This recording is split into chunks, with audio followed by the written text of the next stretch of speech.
Kung sa Visayas may 20 pesos kada kilo ng bigas, may halos kasing presyo niyan sa Antipolo. Piso lang na mas mataas pero kumusta naman kaya ang bentahan at kalidad? Para bigyan ng muka ang balita, Mobile Journal, Ivan Tarinque. Ang tanong noon, saan naabot ang 20 pesos mo? Dito sa Antipolo, dagdagan mo lang ng piso, may 1 kilong bigas ka na. Maaga pa, pero mahaba na ang pila ng mga tao sa loob ng Antipolo City Mall. Hindi dahil sa celebrity, kundi dahil may bigas na 21 pesos per kilo.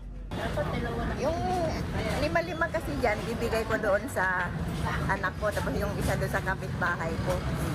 Pero pag dinaan sa masinsinang tingin, may kaibahan sa kalidad kumpara sa mas mahal na bigas. So ito yung itsura ng 21 pesos per kilo na bigas, no? So, kung makikita natin, kung kumpara mo siya doon sa 40 to 50 pesos, kulay pa lang iba na.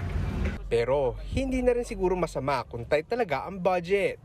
Ito pa pala, limited edition ang bigas na ito dahil 3 tindahan lang ang nagbebenta nito sa buong palengke.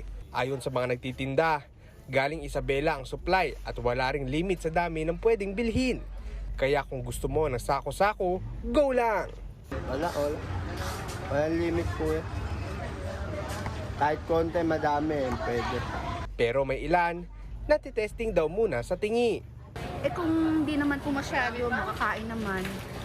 Baka masarap din, try lang.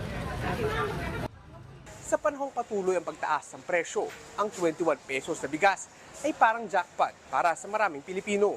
Hindi man perfect ang quality, basta pasok sa budget, go na! Mobile Journal, Ivan Tarinque po, hatid ang muka ng balita.